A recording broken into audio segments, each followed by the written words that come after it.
Hello and welcome to this episode of Masters of Change. Change, if I would give you an opportunity to change yourself, would you be ready for it? There are so many instances where people want to change us.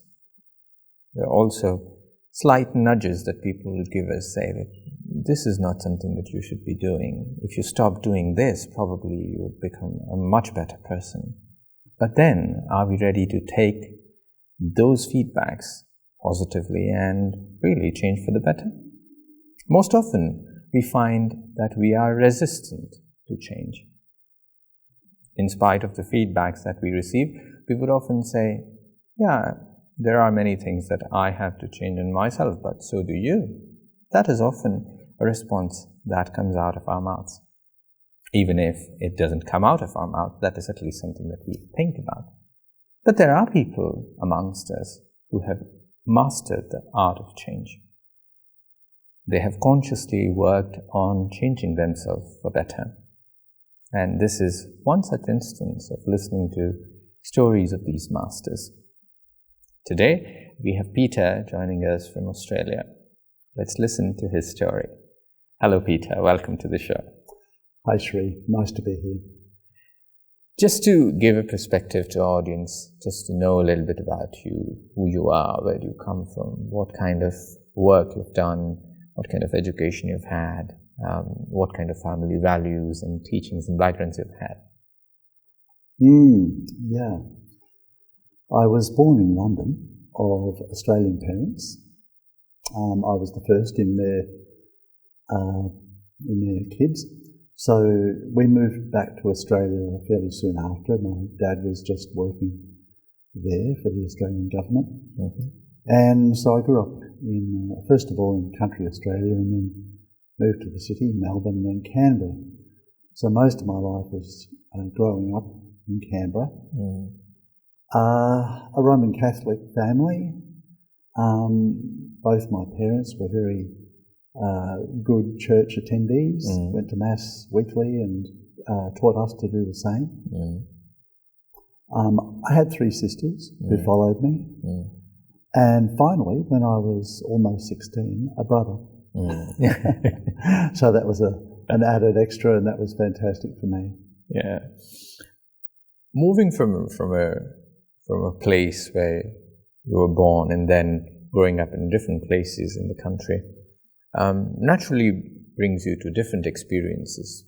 It is just increased exposure, that what many people would say, but this exposure enables us to cultivate much better appreciation for variety, just seeing something different every now and then. Whereas some people would not want to move out of their comfort circles and they would want to stick to what they have, not wanting a change altogether. But you've seen change from a personal quarter where, as a child also as growing up, you've had these kind of experiences. What kind of family values and understandings did you have? Did you have a family that was very focused on discipline, or there are families that I've heard that are so strict regarding education of children. So there are different experiences as children people have had. What kind of experiences were yours? Wow. Well, I think I've got to say, looking back, I'm very appreciative of the way my parents brought myself and my siblings up. They had good values. My parents had very good values, just generally, aside from their religious values. But and I think they tended to encourage that within us too.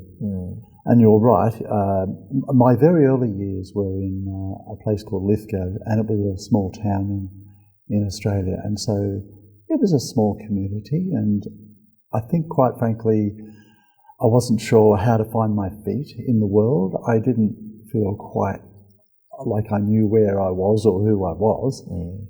One thing that really did occur to me, or did happen to me rather, and something big occurred to me, I suppose, at the time, and that was when we were living in Melbourne, we visited relatives in Papua New Guinea, and it was a different world for me. As a 7 or 8 year old. I was suddenly in a native village, and it was a totally different world, and I felt very much at home with it, actually. There were obviously different people with different values, and it just occurred to me then that the world wasn't just Melbourne at the time, It was bigger than that, and I was relieved, I think, to know that. For a child to have that kind of understanding is very precious, because most often many children don't get an opportunity to see the world outside with a different perspective, because for them, for many people, it is just the surroundings of where they live, and that is the kind of exposure that they've had. Many people who go on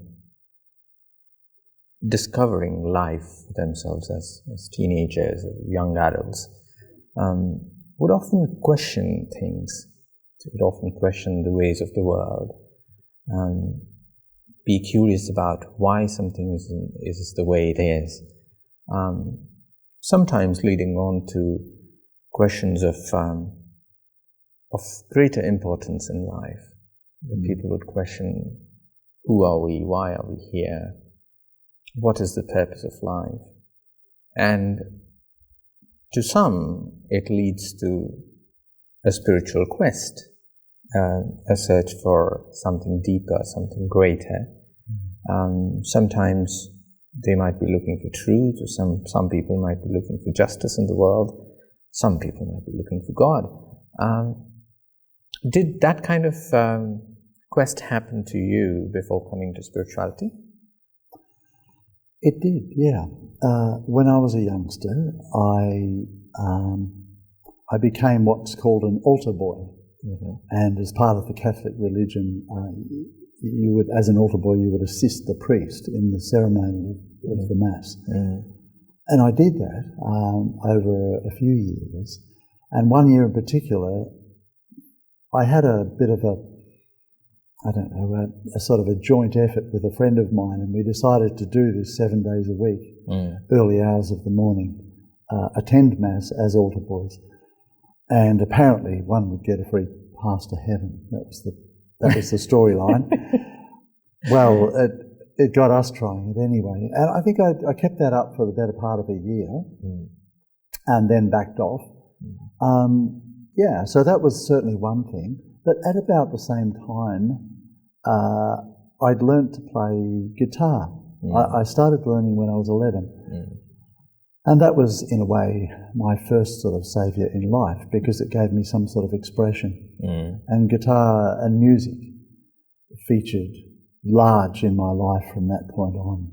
So it became my life in some ways. It became my alternative to things that I didn't quite understand, didn't agree with, or whatever. I could always go to my room, play guitar, and later, if I wanted to, write songs, so that was my expression. Wow. Coming to the Brahma Kumaris, how did that happen? Because many people would want to know, was it just an accident? Were you brought into contact with the Brahma Kumaris with a friend, or were you really looking for something and you found them? What was the story behind that? Well, for about a year prior to going to a Brahma Kumaris centre, I'd had an intensive sort of a search. And I often tell this story, but it happened, it was recognisably happened for me one evening when I gave up smoking. And I was a 22-year-old at that time, and I had thought about giving up smoking cigarettes and had never been successful. And I'd even been asked a week before that if I would be in on not smoking in the office during the day. Others were doing that. We used to smoke in offices in those days. And I said, no, I can't. So a week later, I was just sitting there, and suddenly it was as if a play script emerged in front of me, and that little line in brackets that said, at this point he gives up smoking. And just suddenly I put out a cigarette, threw the packet in the bin, and never smoked again. And never complained about anyone who did. So that intrigued me, because I think at that point I suddenly realised that I had this capacity to be the master of my own life somehow. And that was something which I wasn't. I was very much a follower in my life. I was unsure of myself, and if anyone else looked sure, then I would tend to follow them for a while and see what happened. So in this instant, I just suddenly took the reins in my own hands and suddenly found myself in bookshops looking up spirituality and things like that. Yeah. So then there was this months-long quest of searching, and it was a friend of mine who knew that I was doing this and who knew that I'd taken up a form of meditation at that time, but wanted more. He then said to me, I've seen an ad, why don't we go along? So we went along. And that was the beginning of my journey there. I stayed, he didn't, but obviously I was meant to. Whenever people come to the Brahma Kumaris, of course, some people have had amazing experiences of meditation, but for some, they have found a certain aspect of the teachings of Raja Yoga that really resonated with them. So Peter, what was that really clicked for you, that you felt that, this is something that makes sense, and this is the Brahma Kumaris, and I will take it from there? It was various aspects at various times. It did take me a good 6 months to finally decide that this was totally my life and there was no other choice for me. But what first happened was, from the very first night, I felt at home. I could honestly say that I walked into a place where I felt like I was in my home. And it would become my home, actually. After a year or so, it became my home. But at that time, I just felt somehow, this is my home, these are my people. And even despite what they might be like, they're still my people. So that was the first thing I identified on that level. And it was an introduction, and they asked me if I'd like to start a course, and I did the following night. And from that night onwards, I think my eyes just got wider the longer on I went, throughout that week. It was all in 1 week at that time. It was a bit of a crash course. And I just identified with the knowledge that they were giving us each lesson. It was amazing for me. It just totally changed everything for me. But it was at the end of that course that they invited me along to a workshop. And I went to the workshop, and at the workshop they invited me along to the following early morning session, which turned out to be an early class. And I went along, and I was just so happy to be there, and so identifying with every part of it. On the way home, I was swimming at the time, and it was doctor's orders. I had quite a severe upper back and neck problem happening. And I'd been swimming for some time, and it was going along okay. But I think I'd created a ceiling level for myself, That day I had my swimming gear on me, and I went into the pool on the way home from the early morning class. And I was so preoccupied with the whole thing of the knowledge and the vibrations and the atmosphere of the place, the centre, and so on, that I swam more than 3 times my normal length, and then suddenly thought, I think I better stop, otherwise I'll do myself an injury. And I did after a couple more laps. But I suddenly realised at that point, this is like the giving up smoking thing. This is,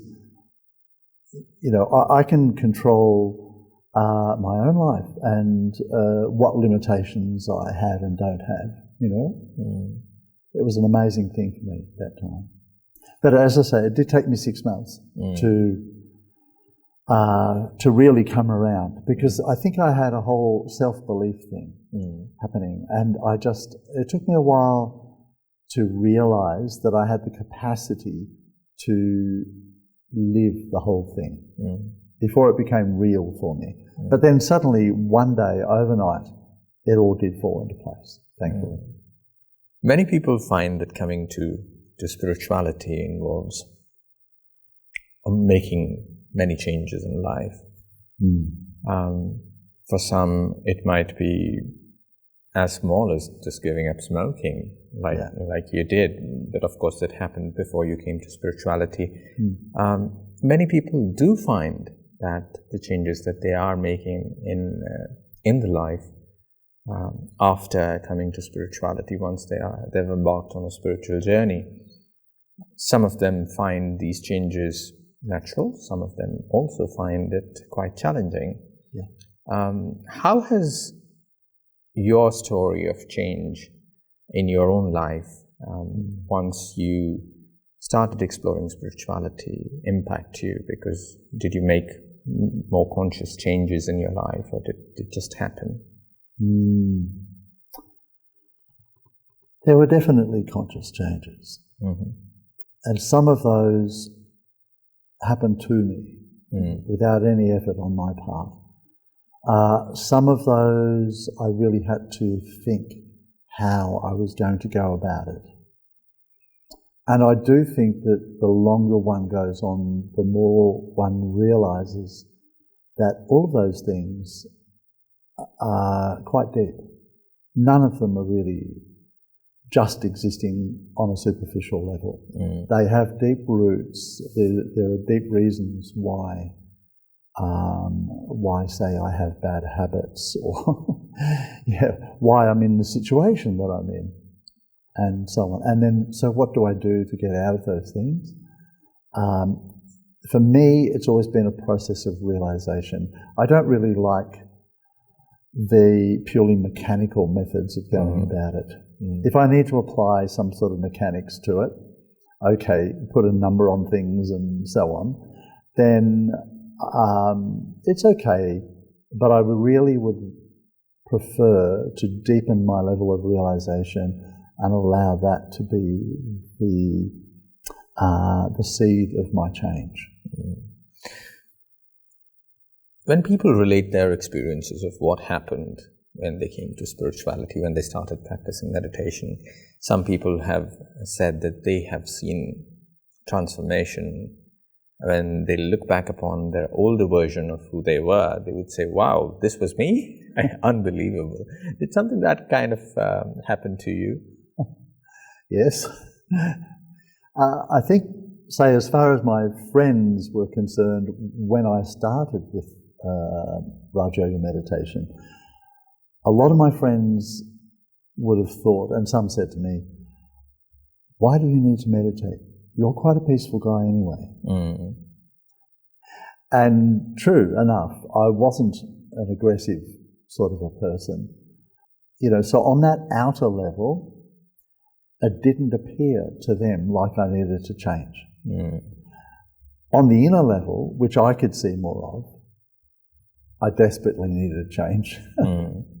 There were things which I was really uncomfortable with about myself, about life, about where I was going with life, what I really honestly thought I could possibly achieve in life, and why I would want to achieve it even.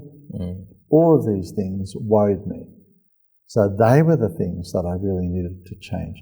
And definitely over the years, all of those things have come to rest in a really nice sort of a way. So much that my family and my friends have fed back to me so many times that I'm really a changed person, despite what they said in the beginning. Quite surprising as it might happen. As better people as we were even before, meditation has just made us much better, than a better version compared to what we were before. And definitely people see those things happening in us. Today, you also teach meditation. You offer the same kind of support to people who want to start a spiritual journey to discover the benefits of Raja Yoga for themselves. How has that experience been of offering support and guidance to people who want to meditate? Yeah, it's been a necessary part of my experience, a part of my growing experience. You know, from day one, Sri, I would go to the lesson in the evening, then I would go home. I lived in a share household, and so people that were there said, "So what did they tell you?" So immediately I had to regurgitate everything that I'd heard, and then I'd go to work the following day, and there was a chap there who had said that he would come with me, but never did. And so he wanted to know, what did they tell you? So I had to share it all again the following day. So I found, in a way, I was put in the teacher's shoes right back at the beginning. So once I actually had a handle on my own spiritual lifestyle and so on, it didn't take very long. I think it was only a couple of months by the time I was teaching. And teaching has been an amazing experience for me. I've had the great fortune of being able to do that in Australia, because I think, as we know, most people would know, in India in particular, where most of our centres are, it's mainly women doing the teaching, our sisters, as we say. And in Australia, there were a lot of males who were involved in the teaching side of things. So I was encouraged to do that. And I don't know, my mum was a teacher, and so maybe I had a little bit of that in me anyway. So I just took to it, and I found that it was definitely the most enjoyable part of my day, especially in the early days. I just really loved being able to share it and watch other people's faces. I think that was the big thing. I just loved to see what happened in other people's minds and on their faces as I was sharing. I just really enjoyed that. Peter, listening to stories of change often help people to make a change in their own lives. And when we help people to make a change, people often are thankful, and some people are indebted to us, saying that this was something so difficult that I wanted to get rid of. This is something that I wanted to change, and I was not able to do it. And with your help and what you've taught us, or what you have guided me to, has made me a different person altogether. Have you had experiences of listening to those stories of changes from people who have learned meditation, whom you have helped people to learn meditation? Yes, definitely. Both hearing about people's stories, in particular, if I haven't seen them for some time, and then I see them, after some months or years, especially if we've moved or, we were just transiting in the first place. But also just watching local students grow and come into their own and become teachers themselves. That's been an incredibly rewarding thing. On a quest of spirituality, many people do a lot of soul searching themselves. They look at their own selves and come to a point where saying that this is something that I would want to change in myself. And a spiritual lifestyle allows you to look deeply within, to make changes that are not just simple changes, but also something which are very deep-rooted, that otherwise is not visible to people. Maybe sometimes a certain way, a pattern of thinking. When we are encountered with a situation, sometimes we might start thinking negative, even though we might not say something negative, but we know that inside an old habit of looking at things in a not so pleasant way happens on the inside. And many people say that spirituality and meditation really helps you to change the way that we think. What are the challenges that you faced on changing few of the things that are more intimate and more deeper? And if you did face those challenges, how did you overcome them? Yeah. I find that there are always new things, and in some ways they reveal themselves to be similar things to the past, but just deeper roots than what I've already encountered. I don't mind those things, to be honest. I feel that it's important not to be afraid of them. It's like encountering a dog in an alleyway. As soon as you show fear, the dog will go for you. If you show no fear, then the dog will pull away. And I think it's a bit the same in terms of us working on ourselves. If we're afraid of what we encounter within ourselves, especially in our nature, in our deeper nature and so on, in our thoughts and whatnot, if we're afraid of those things, then I think we're more likely to feel a real difficulty when it comes to trying to deal with them. And we may even give up along the way because of that. It all gets too much. I think if we understand that these things come along, even things which I didn't know about before, then we're not going to feel afraid. We're going to face it square on. And I think that way we're going to have the best chance of beating it. And I think we're meant to beat it. We're born to beat it, really. Because I don't think those things are really me anyway. All those things that I've encountered, I don't really feel like they are me. You know? And I think that was the thing that I was even facing when I was a child, even long before this, was that I had insecurities within myself, but somehow I thought, no, but I shouldn't be this way. I'm not really this way. You know, I think what I've learned through the Brahma Kumaris is that no, it's true. I'm not really that way. You know, I am the positive side. I am the powerful being. As simple as that understanding might appear to be, it is what really makes the difference of being positive, of remembering who we really are. And if at all, if we could focus on the goodness in us, then probably we could all change for better and become better versions of our own self. Even though I have a few more questions to ask, but I believe it's time for us to bring a close to this episode. But I'm pretty sure that there are more aspects to your spiritual journey that we would like to listen to. But time permitting, whenever the future instances permit, would love to listen to you. And thank you so much for agreeing and coming in and sharing those details today with us. Thanks, Sri. It's been really enjoyable. Thank you. That was this episode of Masters of Change. Even though I might appear like a peaceful person, many people might not know what is going inside my mind. And sometimes people often say, why go to meditate? You're already doing good.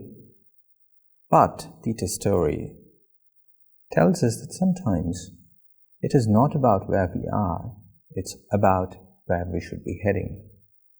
We all have opportunities and possibilities of bettering ourselves, of making ourselves a better person than what I was yesterday. And Raja Yoga meditation or spirituality has helped people master this art of change. That's all on this episode. We'll see you again. Until then, take care.